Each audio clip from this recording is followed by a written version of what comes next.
एक व्यक्ति रास्ते से जा रहा था अपनी पत्नी और बच्चे के साथ। चलते चलते रास्ते में उसके हाथ से रुमाल नीचे गिर गया। अब पत्नी बच्चे को ही कुछ डांट फटकार रही थी, ध्यान नहीं दी। बगल से एक व्यक्ति गुजरा, उठा करके हाथ में रुमाल दे दिया। उस व्यक्ति ने उस रुमाल देने वाले व्यक्ति को धन्यवाद किया और रुमाल झाड़ के जेब में रख रहा है, पलट के क्रोध कर रहा है पत्नी पर। उसको हंस के धन्यवाद किया और इधर बच्चे पत्नी को डांट रहा है कि तुम मेरे साथ चल रही हो, तुम्हें दिखाई नहीं दे रहा रुमाल मेरा गिर गया, कोई और उठा के दे रहा है।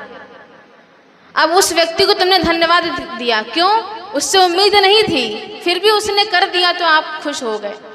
यहाँ उम्मीद लगा के बैठे थे, पत्नी ने क्यों नहीं दिया, बच्चे ने क्यों नहीं उठा के दिया?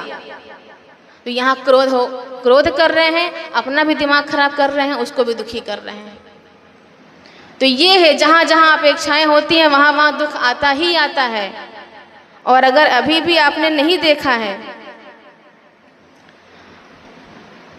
संसार, तो एक पंक्ति के माध्यम से देखिए और आकलन करिए, अपने चारों तरफ नज़र घुमाइए। सर नहीं घुमाना है, मन से देखिए कि कब कब कहाँ कहाँ क्या क्या होता है।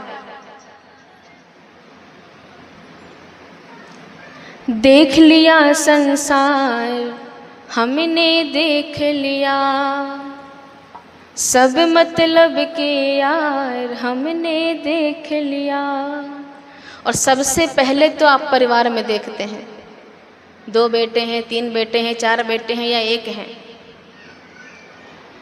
सेवा कब तक मिलती है? उम्मीद तो लगाते हैं कि बेटा हमारा खूब सेवा करेगा, लेकिन तन निरोग धन जेब में जब तक, तन निरोग धन जेब में जब तक मन से सेवा करेंगे तब तक, हो मन से सेवा करेंगे तब तक मानेगा परिवार हमने देख लिया। देख लिया संसार हमने देख लिया। जब तक हाथ में चाबी नहीं आती तब तक सेवा होती है। चाबी जहाँ कमर में आ गई तहाँ बस कैसो निपट जाए सांसों, इनके जाने का दिन आ गया है, उसी दिन से गिनती हो जाती है चालू। जब तक आप स्वस्थ हैं, किसी काम के हैं और तब तक आपके जेब में धन है तब तक सेवा मिलती है, उसके बाद सेवा नहीं मिलती है। मुश्किल से कहीं कोई वो संस्कारी होता है तो मिल जाता है, उतनी ही इज्जत। दूसरी जगह आता है जब रिलेशन में, रिश्तेदारों में हम विश्वास करते हैं, उम्मीद लगाते हैं कि कभी ये मेरे काम आएंगे, और जिस दिन आपको अस्पताल में 50,000 रुपये की ज़रूरत होती है उसी दिन उसका फ़ोन नहीं उठता है, उसी दिन वो कहीं मीटिंग में होता है, उसी दिन वो कहीं बहुत ज़रूरी काम कर रहा होता है, कोई ऐसा काम जहाँ पर वो फ़ोन नहीं उठा सकता, चाहे वो सत्य हो चाहे वो झूठ हो। जिसका विश्वास किया है उसी ने हमें निराश किया है, हो उसी ने हमें निराश किया है। बन के रिश्तेदार हमने देख लिया, सब मतलब के यार हमने देख लिया। और सबसे मेन बात मोबाइल में देख रही हूँ मैं, सिद्ध संत जो हैं बहुत ज़्यादा जो रील में, एक रील के बाद दूसरे रील पर आ जा रहे हैं, नाम किसी का नहीं लूँगी। प्रतिभा का कोई मोल नहीं है, ज्ञान काज कोई मोल नहीं है, सफल सिद्ध अनमोल वही है, हो सफल सिद्ध अनमोल वही है, जिसका प्रबल प्रचार हमने देख लिया। जिसका जितना प्रचार है बस वही ज्ञानी है। दिखते नहीं हैं आपके गुरुजी कभी टीवी में, ऐसा मेरे से कहा है किसी ने। कौन है गुरु आपके? जो मैंने नाम बताया था दिखे नहीं कभी टीवी पे। मैं अभिलाष साहब की पुस्तक पढ़ रही थी एक बार कि इनको आप आजकल बड़ा पढ़ रही हैं। मैंने कहा हाँ, ज्ञान मिल रहा है तो पढ़ रही हूँ, कभी सुना नहीं मैंने इनके बारे में। लोग कह देते हैं तो मैं अनुभव ही बता रही हूँ। कभी टीवी में देखा नहीं, इतने अच्छे हैं तो। अब टीवी में नहीं देखा तो मतलब ज्ञान नहीं है। तो सफल सिद्ध अनमोल वही है जिसका प्रबल प्रचार हमने देख लिया संसार हमने देख लिया। तो जहाँ जहाँ अपेक्षा है वहाँ वहाँ से दुख मिलता ही है। तीसरा है जो कारण, कृत्रिम दिखावा जिसे कहते हैं। आजकल दिखावे में लोग जितना बर्बाद हो रहे हैं अपना स्टेटस मेंटेन करने के चक्कर में, खाली कि हम भी बड़े लोगों में गिने जाएं। कमाई 10,000 की है लेकिन लोन 10 लाख का होता है और निपटाते निपटाते उसका जीवन खत्म हो जाता है। और जिस चीज़ के लिए वो लोन लिया रहता है उसका आनंद तो वो ले ही नहीं पाता है। एक पति पत्नी और एक छोटा बच्चा छोटे से फ्लैट में रहते थे। पति की नौकरी थी छोटी मोटी कोई, और पत्नी का क्या है, निपटाया घर का काम, किटी पार्टी में चली जाना है। वहाँ से लौट करके आई एक दिन, कह रही मुझे इस फ्लैट में नहीं रहना। अब क्यों नहीं रहना? बोले ये अपने स्टेटस का नहीं है। मेरी जो सहेलियां हैं वो बहुत बड़े बड़े फ्लैट में रहती हैं, कम से कम उनका फ्लैट शुरुआत ही 10,000 किराए से है। और मैं जब बताती हूँ कि मैं इतने छोटे फ्लैट में रहती हूँ जिसका किराया सिर्फ 5,000 है, तो मेरे मन में बड़ा हीन भावना आता है अपने लिए, मुझे अच्छा नहीं लगता। तो मैं भी चाहती हूँ किसी अच्छे फ्लैट में जाएं, बड़े फ्लैट में जाकर हम भी 10-12 हज़ार दें किराया। पति ने समझाया कि हमारा छोटा परिवार है, इनकम के हिसाब से हमारा फ्लैट सही है। तो पत्नी ने कहा नहीं, हमें बड़े फ्लैट में जाना है। एक हफ्ते बाद लौटता है पति काम से और कहता है, अरे भाग्यवान, सुनती हो तुम्हारी ख्वाहिश पूरी हो गई। क्यों, क्या हुआ? हम बड़े फ्लैट में जा रहे हैं 10,000 वाले में। बोले नहीं, मकान मालिक ने इसी का किराया 10,000 कर दिया है। तो ये है दिखावे के चक्कर में बर्बादी। दिखावे में कुछ रखा नहीं है, दूसरों को खुश करने के चक्कर में अपना सर कहाँ कहाँ फंसा देते हैं हमें पता ही नहीं चलता। स्वाभाविक जीवन जीना चाहिए, सरलता पूर्वक। जो सात्विक भोजन है, सही से कपड़े हैं, ठीक ठाक निकल रहा है, क्या दिक्कत है? पर लग्जरी के लिए हम अपना सर कटा दें, ज़बरदस्ती का लोन ले लें, फिर चुकाते में बाल सफ़ेद हो जाएं, तो ना पारिवारिक आनंद ले पाएँ और ना आध्यात्मिक आनंद ले पाएँ। पांचवा है संयम की कमी। भोजन व्रत के संयम की बात नहीं कर रही हूँ। इंद्रियों का संयम, मन पर संयम, वाणी पर संयम, दृष्टि में संयम, श्रवण में संयम। 2 चरित्र आपने देखा होगा जिसकी राशि एक ही है, दशरथ दशानन। अच्छा देखो, दशरथ के यहाँ भगवान जन्म लेते हैं, भगवान राम जन्म लेते हैं दशरथ जी के यहाँ, और राम जी रावण को मारने भी जाते हैं। दशरथ कौन है? जो 10 इंद्रियों का नियंत्रण करके शरीर रूपी रथ में बांधे रहता है, वही दशरथ है। और उसके यहाँ फिर परमात्मा का जन्म होता है। और रावण कौन है? दशानन है, जो 10 मुखों से विषयों की ओर मुख खोलकर बढ़ रहा है, खाने के लिए, विषयों का सेवन करने के लिए। वो दशानन है। 10 आनन, आनन माने मुख होता है, 10 मुखों से विषयों की ओर दौड़ रहा है, वो दशानन है। उसको फिर भगवान मारने आते हैं, उसका वध हो जाता है। तो संयम का जब कमी होता है हमारे जीवन में तो भी दुख आता है। और चाहिए और चाहिए, और कपड़ा चाहिए, और घर चाहिए, और ज़मीन चाहिए, और स्वादिष्ट खाना चाहिए। जीभ पे संयम ने शरीर खराब।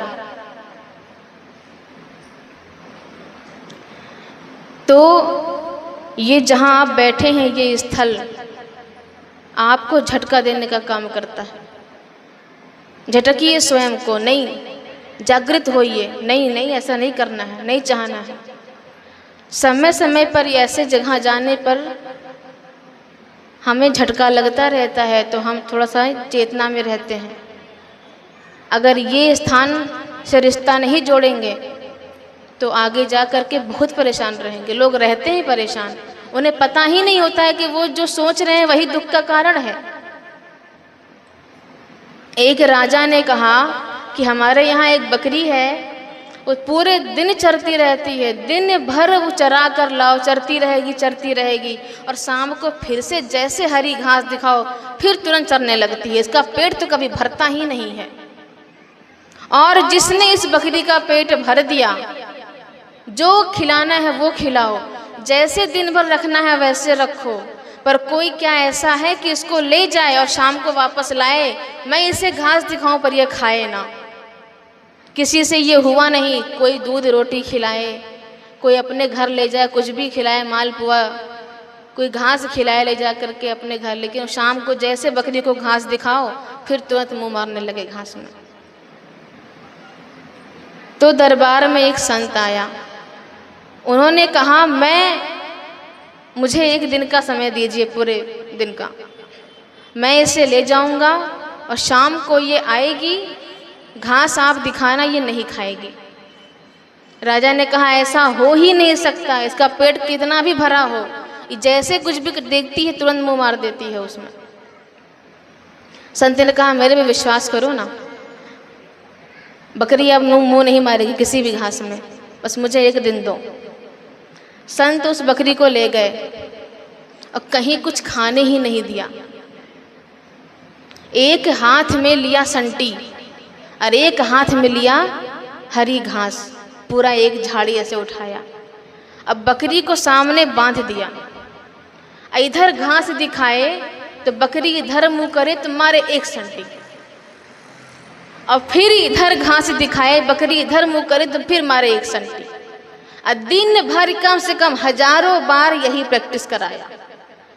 घास दिखाए, मुंह बढ़ाए, एक संटी, इधर घास दिखाए, जैसे बकरी खाने को दौड़े एक संटी। वो संटी खा खा के अदरस्त हो गई, बड़ी कमजोर सी हो गई। शाम को लेकर के दरबार में पहुंचे, राजा साहब दिखाओ इसको घास, खा ले तो बताना मुझे। बोला अभी बताता हूँ, जो आज तक कोई कर नहीं पाया वो तुम कर पाओगे। कहा ठीक है, आप इधर बकरी को रखो, सामने मुझे खड़ा रखो। बकरी को बांधे, कह लीजिए घास दिखाइए आप। अब बकरी के सामने और संटी लेके खड़े थे।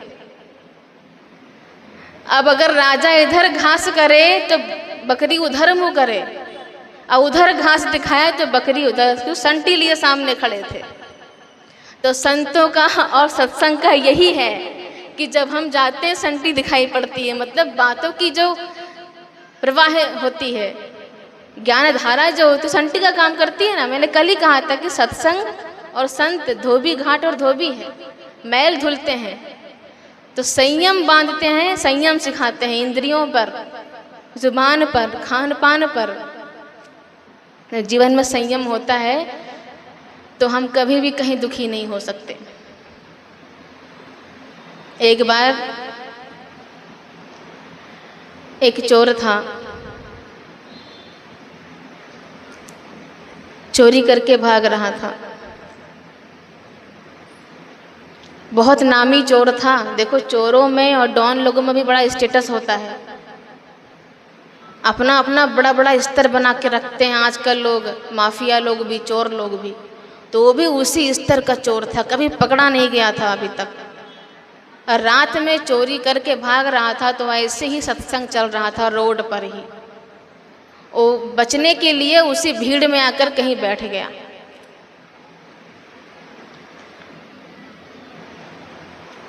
सब लोग प्रणाम कर रहे थे, जैसे आप लोग बंदगी करते हो, इधर से निकल जाते हो। उसकी भी बारी आई तो वो चरणों में बैठ गया। जागृत आत्माएं जो होती हैं ना, कभी किसी जन्म में शुद्ध आत्माएं जो होती हैं तो ऐसी जगह पर आकर जागृत हो जाती हैं। चरणों में आकर बैठ गया, गुरुजी मैं चोर हूँ, स्वभाव में चोरी है, मन मानता नहीं है, मैं क्या करूं। अब संत बड़े सिद्ध थे, उन्होंने कहा कोई बात नहीं, चोरी करते हो तो चोरी करो, मैं नहीं रोकूंगा, लेकिन मेरी 4 बातों का ध्यान रखना। 4 बातों का ध्यान रखना और चोरी जितना करना है करो, अपने आप जीवन तुम्हारा बदल जाएगा। पहली बात कही उन्होंने कि कभी किसी गरीब के घर चोरी मत करना, उंगली पे गिनते रहिए आप लोग। दूसरी बात कही कभी झूठ नहीं बोलना। तीसरी बात कही जिसका नमक खाना कभी उसके यहाँ चोरी नहीं करना। और चौथी बात, तुम्हारी चोरी का इल्ज़ाम कभी दूसरे के सर पे नहीं आना चाहिए।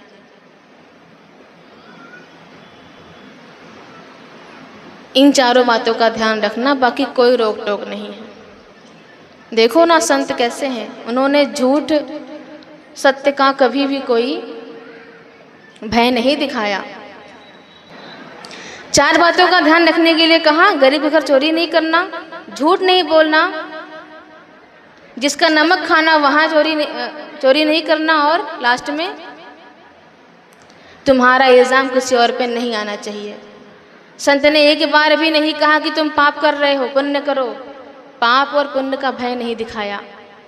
संत ने एक बार भी स्वर्ग नरक का भय नहीं दिखाया। संतों के चरणों में प्रणाम किया और वहाँ से चला गया। दूसरा दिन बीता, विचार करता रहा, गुरु जी को याद करता रहा, लेकिन रात जब हुआ तो अपने काम की याद आई।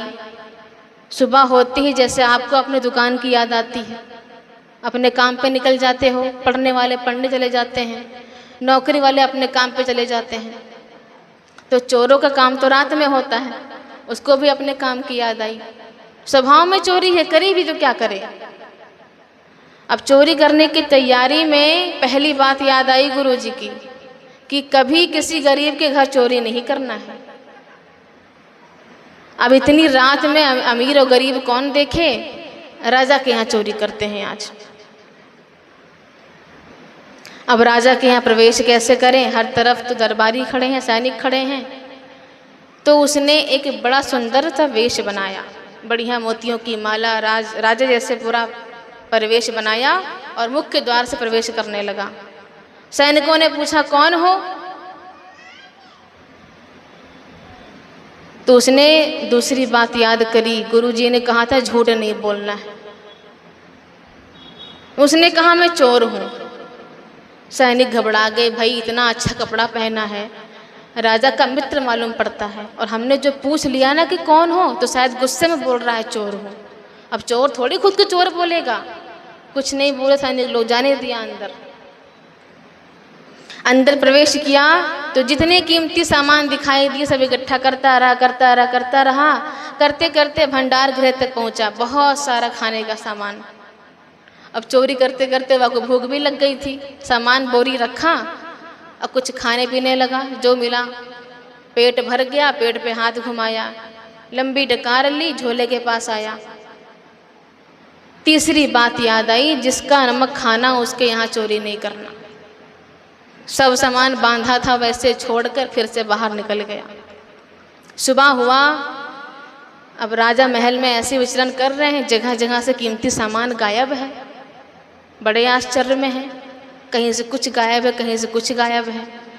पहुँचते चलते चलते भंडार गृह के बाहर पहुँचे तो देखे बोरे में खूब कीमती सामान भरा पड़ा है। राजा ने कहा सामान भले मिल गया हो, लेकिन आश्चर्य की बात है चोरी करने का प्रयास तो किया गया है, ये छोटी बात नहीं है। कोई तो घुसा था अंदर। पता लगाओ पूरे शहर में जितने भी चोर हैं सबको बुलाया गया, वो पकड़ा नहीं गया। सामान तो ले नहीं गया था, वो तो पकड़ा भी नहीं गया। कोई कबूल नहीं रहा है दरबार में कि मैंने चोरी करी है। राजा ने कहा सबको डाल दो जेल में, सबको सजा दे दो। ये बात की भनक उस तक पड़ी। मैंने कहा ना स्तर होता है चोरों में, तो उसका था इतना बोलबाला कि ये खबर पहुंची उसके पास कि सभी चोरों को अपराध किए बिना सजा मिल रही है। गुरु जी की चौथी बात याद आई कि याद रखना तुम्हारे किए का इल्ज़ाम किसी दूसरे पर नहीं आना चाहिए। और राज दरबार में पहुंचा, राजा के पास हाथ जोड़कर रोने लगा कि इन सब को छोड़ दीजिए, आपके यहाँ चोरी करने का प्रयास मैंने किया है। राजा को बड़ा आश्चर्य हुआ, ये तो बच सकता था, इसका तो नाम भी नहीं आया था। तो उन्होंने पूछा उस चोर से कि तुमने खुद आने की कैसे तुमने हिम्मत करी, तुम तो पकड़े भी नहीं गए थे, और पकड़ा क्या, तुम सामान भी नहीं ले गए थे। मुझे ये राज बताओ कि तुम जब चोरी कर लिए तो सामान लेके क्यों नहीं गए। तो उसने सारी कहानी बताई कि वो संत से कैसे मिला, संत ने कैसे कैसे शर्त रखे, कैसे कैसे बात सिखाई, और मैं उसी का पालन कर रहा था। सो उसमें ये भी आता था कि भाई जिसका नमक खाओ चोरी नहीं करनी है, तो मैं सामान नहीं ले जा पाया। और जब मुझे पता चला कि आप दूसरों को सज़ा देने वाले हैं, तो चौथी बात याद आई कि मेरे को इल्ज़ाम दूसरे पे नहीं आने देना है। सो मैं यहाँ चला आया। राजा अपने सिंहासन से उठा, उतर करके नीचे आया, उसका हाथ पकड़ के लेकर गया, सिंहासन पर बैठाकर स्वयं चोर के चरणों में बैठ गया कि मैंने आज तक बहुत बड़े बड़े सिद्ध संत देखे हैं, उपदेश देने वाले, ज्ञान देने वाले, बहुत तपस्वियों को देखा है जो बहुत हठ योग करके रहते हैं, लेकिन तेरे जैसा गुरु की बातों को अपने जीवन में ज्यों के त्यों उतार लेने वाला शिष्य पहली बार देखा है। वो कोई सिद्ध संत होगा जो तेरा गुरु बना, वो गुरु होगा, लेकिन आज से तू मेरा गुरु है। उस राजा ने उस चोर को अपना गुरु बना लिया। तो ये होता है संतों में और सत्संग में ताकत। कहते हैं कि पारस में और संत में बहुत अंतरो जान, और वह लोहा कंचन करे गुरु कर ले आप समान। पारस मणि जो होती है उसमें क्या होती है खासियत, लोहे में स्पर्श कराओगे तो वो सोना बन जाएगा, इतना ही खास करेगा कि सोना बना देगा, पारस तो नहीं बना देगा। लेकिन गुरु कर ले आप समान, आप उनसे ज्ञान प्राप्त करके उनके स्तर तक पहुंच सकते हैं। गुरु अपने समान ज्ञानी बना देता है, यही खासियत है। और संसार के दुखों का बात कर रहे थे, उसमें तो क्या ही कहें। बड़ा कम शब्दों में सत्य बताऊंगी मैं आपको कि साथी है मित्र गंग के जल बिंदु पान तक, जो आपके मित्र हैं वो जलपान तक, सुबह शाम चाय के समय आपके साथ रहेंगे। चल आज चाय पीते हैं, आज एक दो लगाते हैं, इसके आगे मित्र नहीं होते। और अर्धांगिनी बढ़ेगी तो केवल मकान तक, साथी है मित्र गंग के जल बिंदु पान तक, अर्धांगिनी बढ़ेगी तो केवल मकान तक। परिवार के सब लोग चलेंगे शमशान तक, बेटा भी हक निभाएगा तो अग्नि दान तक। लेकिन इससे तो आगे भजन ही है साथी, हरि के भजन बिन तो अकेला चलेगा। जीवन है 2 दिन का मेला रहेगा, कायम न जग का झमेला रहेगा। रे मन ये 2 दिन का, 2 दिन का है जीवन, सुख के और दुख के सब बराबर बराबर। जो हमने जैसे कर्म किए हैं वैसे मिल जाते हैं। दुख आए तो भी अपने कर्म का परिणाम समझें, और सुख आए तो भी अपने अच्छे कर्मों का परिणाम समझें। आपको जो भी मिला है आपके कर्म के संयोग से मिला है। आप जो चाहते हैं वो नहीं मिलता है, जो आपके कर्म के संयोग से आपको मिलता है, जो आप करते हैं, जो बना कर आए हैं और आज जो बना रहे हैं। और इस अंतिम सत्र में बस इतना ही चाहती हूँ कि आप सभी का संतों से, सत्संग से ऐसे ही दिल जुड़ा रहे और आपका जीवन कल्याणकारी रहे। आप सब भी अपने जीवन में बस एक ही प्रार्थना रखिए कि कुछ मिले या ना मिले पर समय रहते कोई ऐसा गुरु मिल जाए जो मुझसे मिला दे, बाहर माया से मेरा मन मोड़ के भगवान से मिला दे, आत्म दर्शन करा दे। तत्व का दर्शन करा दे, जो सत्य है वहाँ पहुँचा दे, कोई ऐसा गुरु मिले। मेरा तार हरि से जोड़े ऐसा कोई संत मिले, मेरे मन का रास्ता मोड़े ऐसा कोई संत मिले।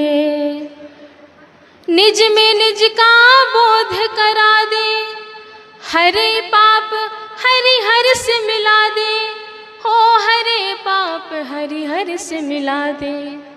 मेरी सीधी बात करा दे ऐसा कोई संत मिले, मेरा तार हरि से जोड़े ऐसा कोई संत मिले। आप सबके जीवन से सद्गुरुओं का आशीर्वाद हो, आप सब संसार में संतोष के साथ सुखी जीवन जिएं और समय रहते आध्यात्मिक जीवन को अपना लें, यही शुभकामना है।